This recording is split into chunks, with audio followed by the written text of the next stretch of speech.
You go to America or Indonesia or somewhere like that, Dubai, landlords can do whatever they want. And I don't agree with that either, right? I don't want landlords being able to kick you out whenever they feel like it, because that's unfair as well. But there needs to be a balance. Yeah, look, I'm a big fan of pets anyway, and I've Yep. been doing pets, but I normally was getting pet bonds as well, but you can't do that Yeah. anymore either. And I found people with pets are actually really good tenants. And obviously, you've got to be careful. I mean, I think someone that's got, pit bulls, that's pit bulls are going to rip everything apart. They rip doors apart, they do everything. But if they got a Yep. poodle or something or a little cavoodle, it's very different. Different pets are different. I remember when I was in my 20s, I was living in Sydney and I wanted to live in the North Shore. We went to this place and it had a view, but there was holes in the wall that were like this big and cockroaches were Yeah. coming out the holes and big ones, like massive ones. Yeah. And there was a lot of people signing up to actually want to rent that place. Are they really able to be responsive? Is she going to have time for that 5-minute conversation? We've got a bit of Exactly. a, curly issue. Is she going to be able to spend that little bit of time? If you've got a property manager who's absolutely overloaded, you are not going to get a hold of them. A lot of them, you don't even get their mobile number because they just cannot be bothered or they just do not physically have the time. Hi, this is George Markoski coming to you live from Money for Life. I'm here with Alice McSweeny. We're going to talk about 7 tips on your rental property. See, a lot of people don't lose money on property just by buying the wrong property. You can get the right property, but then if you don't manage it right, don't set it up right, you can lose money as well. Actually, in fact, 2/3 of Australians that invest in property lose money every week.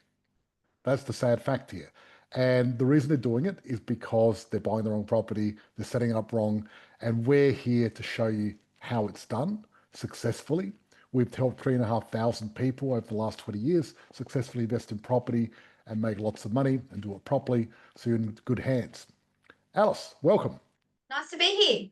Excellent. So it's been a big change. I live in Bali for 6 months of the year. And then I come visit Australia every now and again. And I try to avoid winter, but here I am in the middle of winter in Adelaide, and it has been freezing. But Yep, I'm in Queensland. I've got my aircon going because I'm the biggest sook. all right, so it's nice and warm there at the moment. Well, apparently it's warm. It's like 15 degrees and I'm freezing. But anyway, Ah, okay, there you go. Yeah, 15 degrees. That's not that warm, no. Okay, no. so let's talk about rental properties, and because some people they like to do their own rental property and look after Yep. themselves, the old school way of doing it. And I think my way of thinking is I don't want to do anything I don't need to do. I want to get a team of experts to do it, including the rental part. Because what happens is back in the old days, things were very simple a long, Yep. long time ago. And you buy the house next door and you collected cash every week and you knew Yep. everyone and you got your car and you did your own service because you took the spark plugs out and put the oil and all that. But these days Yep. things are a lot more complicated, right? And Yep. sophisticated. And we've got tenancy laws and we've got all Yep. this other stuff and there's a lot more going on. So the things, simple things that people used to do, you can't really do anymore. You can't really service your car anymore.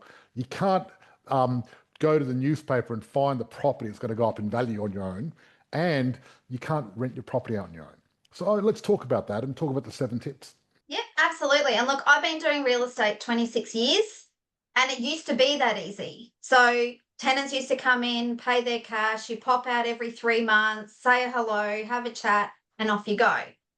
There's so many changes in regards to legislation, especially in Queensland. I know all around Australia has been, and it's varying.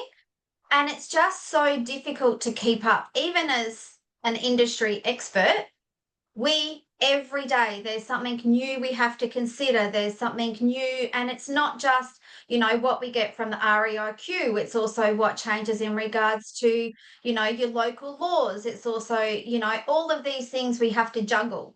Any Joe Blow may look through a property and go, oh, yeah, tenant's got a new spa sitting out underneath their patio.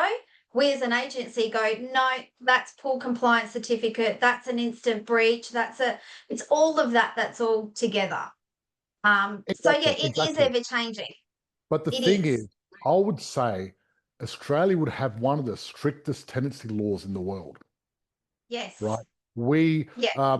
because Australia doesn't want homeless people, and they've really, but what they've done, maybe they've gone a little bit overboard, but they've put a lot of power into the tenants' hands, and they've made it difficult for landlords because even if you're doing the right thing, you can still get in trouble. That's the thing.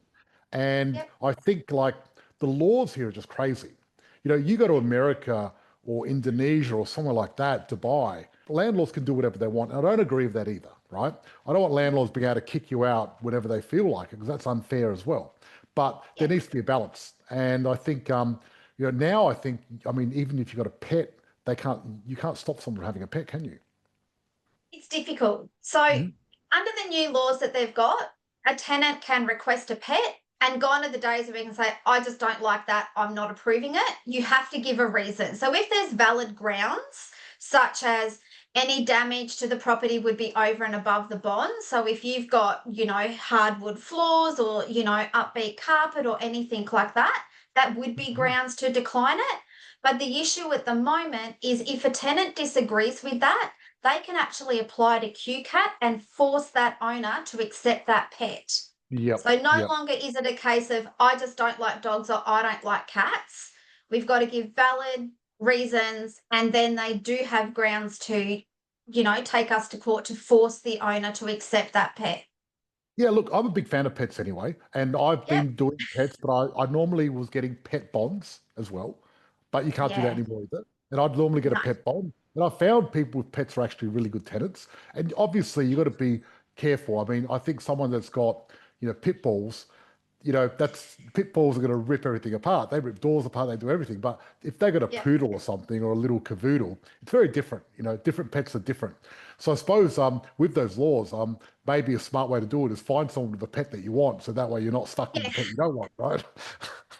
Exactly. And it also comes back to making sure that they've got the right landlord insurance. So Mm, your industry standard landlord insurance do cover your pet damage. yep. So we make sure when we come through and do a routine inspection, if it's an outside only dog, we're checking to make sure that there's no signs that the pets are inside. Obviously, until that tenant vacates, we're not going to know 100%. But if you've got the right landlord insurance, we can just lodge an insurance claim, clearly see, as you say, the dog's damaged a door, it's chewed something, it's scratched something. That's a pet damage and they will cover it. Because, yeah, unfortunately, we can't get pet bonds.